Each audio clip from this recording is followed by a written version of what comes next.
Hello, everybody. Welcome to Writers with Purpose. I am Mel V's from Written Words Publishing. At Written Words Publishing, we envision a world where every storyteller, regardless of their background, has the opportunity to share their voice, shape narratives, and impact the world through the written word. Okay, so I just want to thank you all for joining the show, and I just want to quickly remind you all that if you have been watching the show and you like the show, don't forget to like, subscribe, and share. Okay, welcome to Writers with Purpose. All right. And today, our guest is going to be our guest. Okay, today we have Eric Byron as our guest, all the way from Hong Kong, y'all. Yay! He's the author of From the Funeral Home to the Circus and Beyond, which is a true story of radical reinvention, risk taking resilience, and choosing adventure over expectation. He went from rural Massachusetts to more than a decade living in Hong Kong. Eric's journey is filled with powerful relationships, hard earned wisdom, and unforgettable moments that prove life doesn't have to be lived on autopilot. So let's welcome Eric to the stage with us today. How are you doing today, Eric? I am just fine. So happy Valentine's Day. It is Saturday already here in Hong Kong, so we're celebrating Valentine's Day today. Yes, happy Valentine's Day. What is there, like a 12-hour, 13-hour difference between the East Coast out here? Yeah, 13 hours currently. So yeah, it's 9 a.m. on Saturday morning here. All right, cool. Well, good morning, everybody over there in Hong Kong. Well, thank you, Eric, for coming on the show. Tell us something about yourself and what was the purpose behind writing From the Funeral Home to the Circus and Beyond. So, well, I started writing the book as an attempt to kind of capture my stories, right? It was just about kind of telling stories from my life, which has been very interesting with the funeral home and the circus and Disney. And I worked at EA making video games, just a whole variety of different things. And so it kind of started out that way. People used to tell me, "You have great stories, Eric. You should write them down at some point." And so I started out that way. It was just, yeah, let's capture some of these fun stories and share them with people. But then I realized as I went through the process, and this was my first attempt at writing a book, that it really became more about me kind of figuring out what are these experiences and who are the people that have impacted me during my life. And so, yeah, it really shifted. Um, when I first started, I wrote like 40,000 words, just all the stories just coming out. But then as I really began to process it and think about, how I should put them together, I didn't want to do just a chronological list of, oh, I did this, then I did that. I really wanted it to be more about kind of the why and the what it mattered, or why it mattered, right? Why did my life matter? Why does anybody want to hear these stories, as interesting or fun as they may be? There needs to be more to it than that. And so I hope what came out of it is this kind of sense of urgency to live life, right? That was part of what I realized was, and I think we all think about when we have a major change in our life. So for me, I was a fourth generation funeral director working with my dad in a funeral home. I was a young man and I ran off and joined the circus, Wow. literally. But the question that kind of came back to me afterwards was I running away from the funeral home, or was I running towards something else? Right? Why? Right? What did that mean? And what did it also kind of mean about my lifestyle and my choices? And we did see kind of a pattern later of kind of risk taking and the willingness to just uproot and go and do something else, like moving to Hong Kong later in life. So I do actually kind of conclude that big change, the reinvention, if you will, from funeral home to circus, was not as much about running away as it was running towards something. So and I don't know how deep you want me to go into the actual story there, but it was really um, under the covers. It was working in a funeral home. You get to see how fragile life is, and that we can't count on time. We don't know how much time we have, and even as a young man, and seeing, um, witnessing parents losing their children, and families grieving over someone just taken way too young. And I think it hit me, and I went, I gotta live. I don't know. I may be gone tomorrow. I better seize the day, as they say, and do something. And so I had been juggling on the side. I was performing in a little amusement park in Massachusetts. That's where I grew up. And yeah, rural Mass, Riverside Amusement Park. I was performing there, um, weekends and stuff when I wasn't at the funeral home. And somebody saw me performing there and came up and offered me this gig to come travel with a circus and be their featured juggler in the show. And yeah, I was 24 years old, and I just looked at it and said, if I don't do this, I may regret it for the rest of my life. Think what an adventure I missed. And so, as hard as it was to have that conversation with my dad, he was so proud, the fourth generation now in the business. And yeah, and I sat him down and I said, Dad, yeah, I got this opportunity and I'm going to take it. I'm going to go. And he cried a little, but he understood that I needed to do this. And yeah, I did. It was crazy. It was an amazing experience. The show flopped. Actually, it didn't do well. It was, yes, it was Santa's Magic Circus was the show, and it was Okay. a yes, Christmas themed circus style show that was traveling in the Southwest. We actually launched out of Phoenix, Arizona. First time I'd really traveled on my own too. I would say I was 24 years old, and I flew to Phoenix.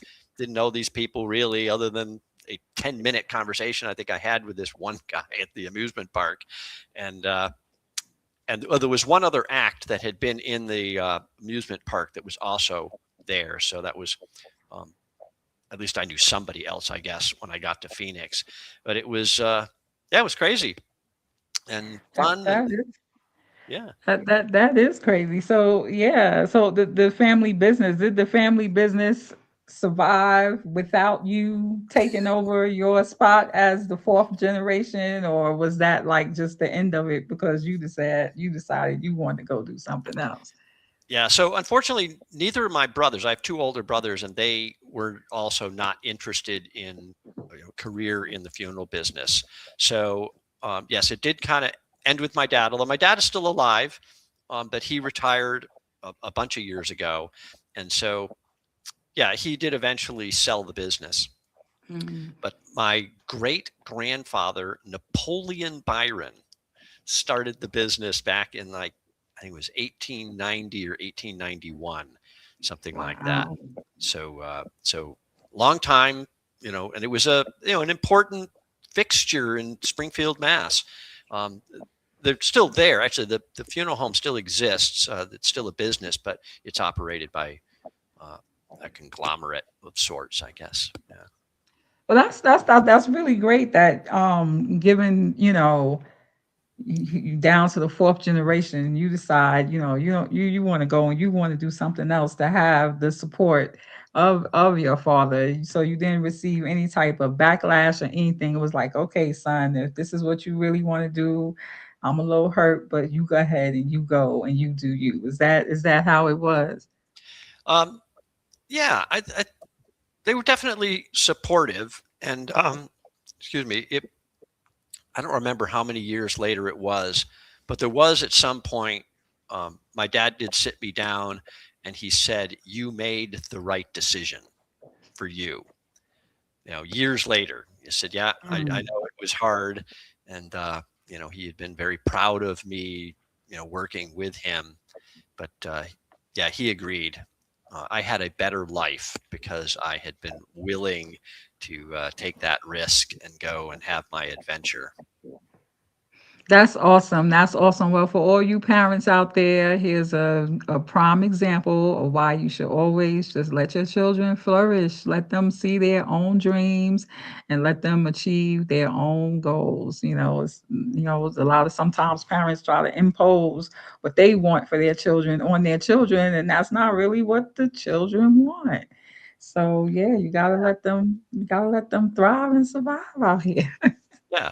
Well, and you never know, right? So part of what's interesting, I think, about my story too is that so it started out as this crazy adventure. I was this juggler, performing a 7-minute act in a circus show, and then when the show folded, they ran out of money, went bankrupt in the middle of the tour, and I had to kind of tail between my legs go back to Massachusetts.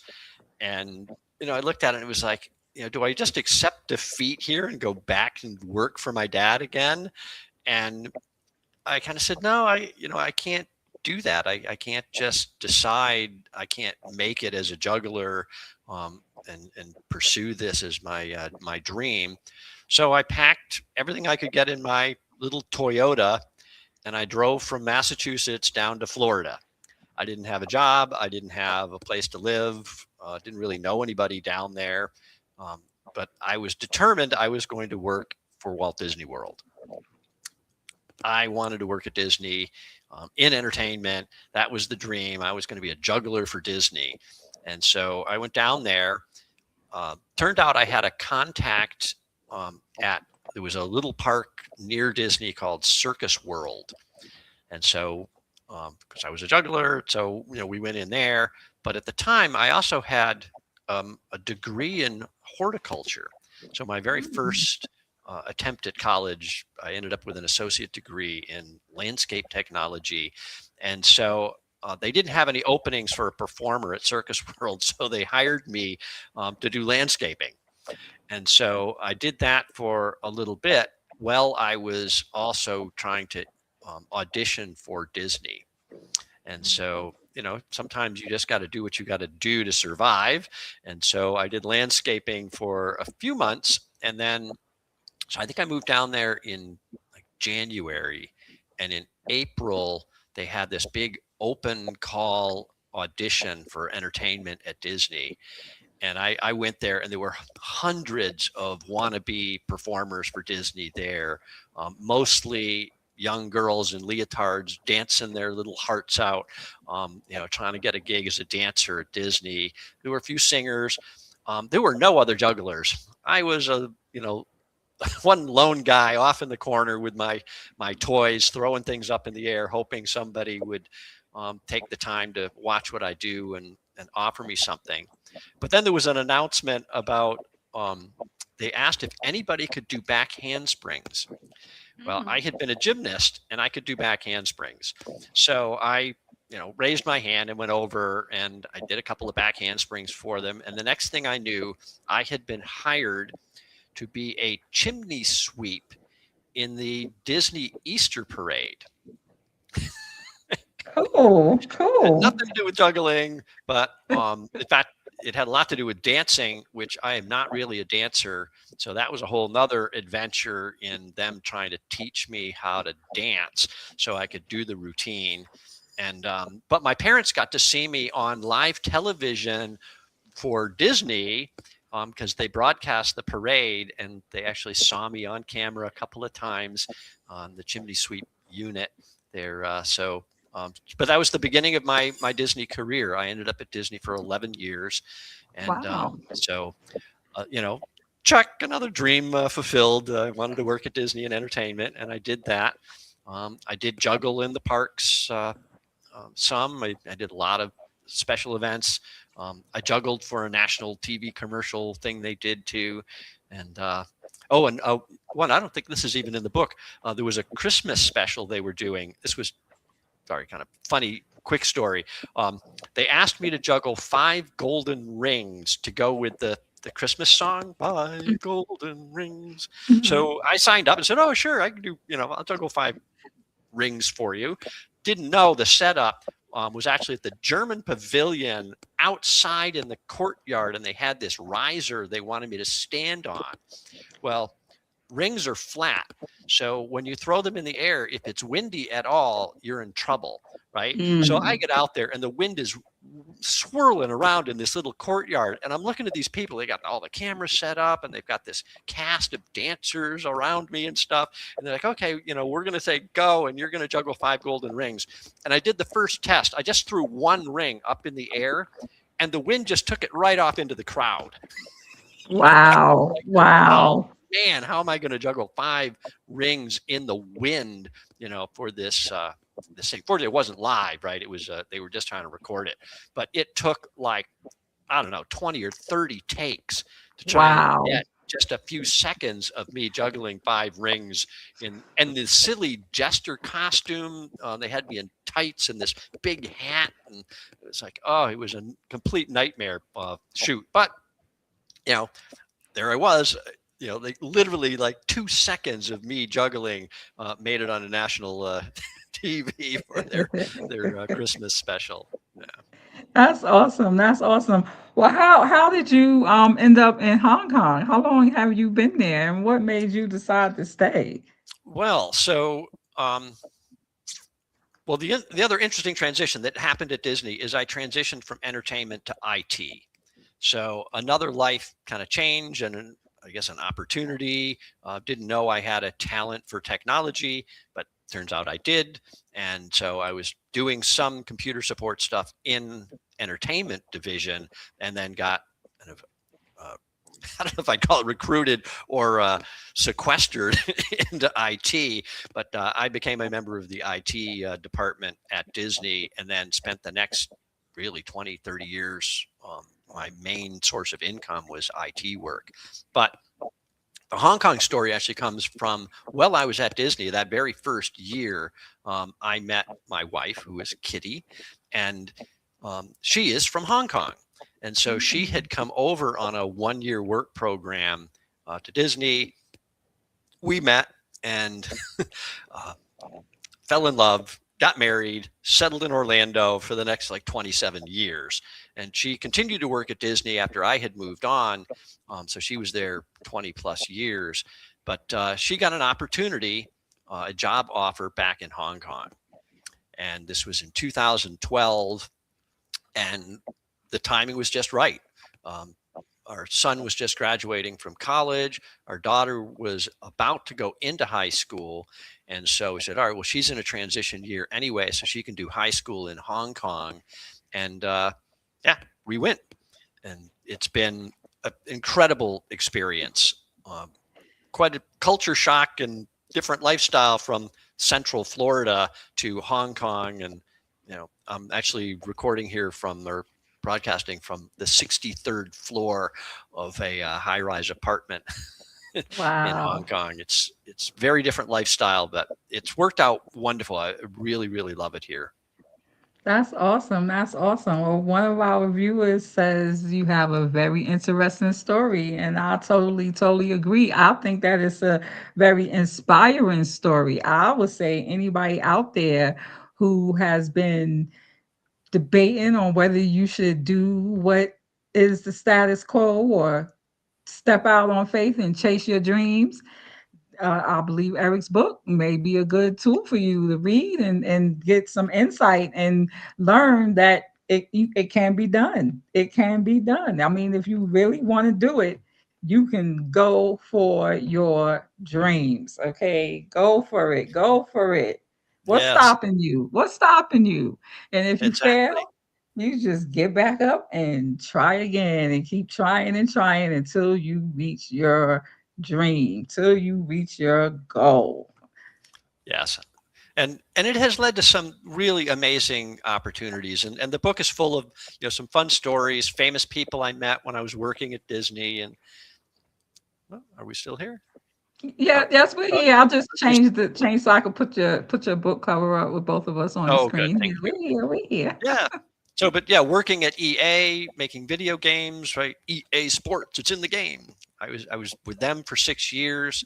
Yeah, so many opportunities have come up because I was willing to, change careers multiple times, from the funeral home and landscaping to say the circus, and then into IT, then into the video game industry, and now I do a podcast like you do, and a YouTube channel on innovation and education. Oh, So this has been a kind of an ongoing passion through 20 years or so. I started teaching actually while I was still working in IT. I was working in education publishing, and I was teaching on the side computer science classes at night, and just kind of fell in love with teaching and education. And I advised a number of schools, consulting, ed tech stuff. Had an ed tech startup here in Hong Kong for a bit. That was fun. Nearly killed me, but it was fun.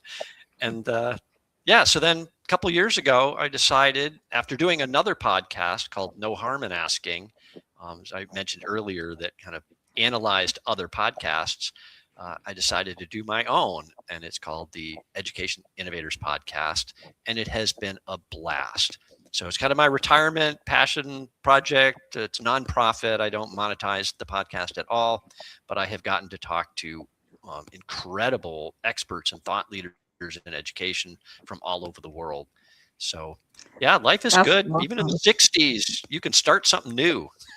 That's right. It's never too late. It's never too late to get started. And for all you shout out to all you fellow podcasters out there. There's something real invigorating about doing a podcast, having discussions, and dropping your knowledge on topics that you're familiar with and you're well educated in, and sharing your knowledge and your opinions and whatever else you want to share with the whole entire world. So you all, the website to the Education Innovators Podcast is scrolling across the screen down there. You all go and check it out. Go check out Eric's YouTube channel and tell us, Eric, where can we purchase your book? It is exclusively on Amazon. So I did the self-publishing thing. This was, say, my first attempt at a book, and I do hope some folks read it and find it inspiring. I hope that it, say, does encourage you to go out and have some adventures, even if it's not life altering. Just experience the world. If you can't travel broadly, travel in your community. I'm sure there is stuff all around you, cultural experiences and history and scenery. Just get out, do, taste, smell, touch. That's what Yes, life is yes, about. And do it yes. with Get somebody else. Don't go by yourself. out. Find a buddy. Yeah. Well, I mean, it's always nice to have somebody to go with, but you know what? If there's no one else willing to go with you, do not let that hold you back. No, Don't let no. that hold you back. There are a lot of solo travelers out there, and they happen to meet up, and then you end up finding somebody else who's willing to go on journeys with you. So do not let the fact that Yes, nobody else wants to go make you stop doing what you want to do. You do what you want to do. absolutely. Yes, you are right. So, All but right, yes, all right. meeting people is one of the biggest joys of the adventures. It's who you meet along the way. Yeah. Yes, yes, yes. All right. Well, you all hop on over to Amazon and check out Eric's book, From the Funeral Home to the Circus and Beyond. And buy it for somebody else. Maybe somebody in their early 20s, maybe just graduated from high school or just started college, or maybe even just graduated from college, or maybe not sure what they want to do with their life. Give them Yeah. this book as a gift. They might get some type of insight that'll help them direct their path. Yeah. You never I know. want to You never encourage know. people also, um, journal. So, because journaling is not just about, you know, documenting things that you've done or people that you've met, although that helps a lot when you get to my age and you're trying to remember where I was when and who was there. But it's about the feelings, the emotions, the impact that things have on you when you can, really, when the process of writing, I think, really helps us kind of sort through some of that and realize, yeah, this did matter to me, or it mattered to somebody else. And the process of writing about it, even if you don't publish a book, you should journal. Yeah. One other great thing about journaling too, when you write down what you want to see happen in your life, right? And then you go back and you look at it and you see where all of those things that you were hoping and planning for actually came to fruition. It's like, wow, wow. Yeah, yeah, yeah. Yes. Yes, write it Yes. down, make it happen. That's right. Speak it, put into existence. Think it, speak Yeah, it, receive it. Yes. All right. Well, thank you so much, Eric, for joining us on Writers with Purpose today. So awesome, awesome, awesome, awesome show, awesome interview, awesome author. Uh last week, yes, after one of the authors I interviewed last Saturday, I'll say, you know what? I really do like authors. I just love conversing with authors. I love communicating with authors. I love networking with authors. I love working with authors. I don't know what it is about the authors. Maybe because I'm an author. I don't know, but I just yeah. love authors. So shout out to all the authors out there.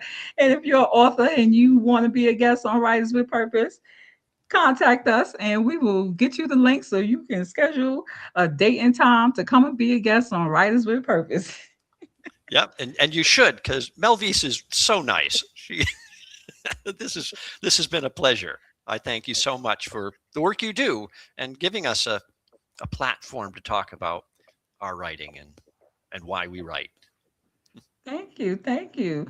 All right, y'all. Well, thank you for watching today, and we will see you all on the next episode of Writers with Purpose. You all have a great evening, and we will catch you later. Bye. Bye.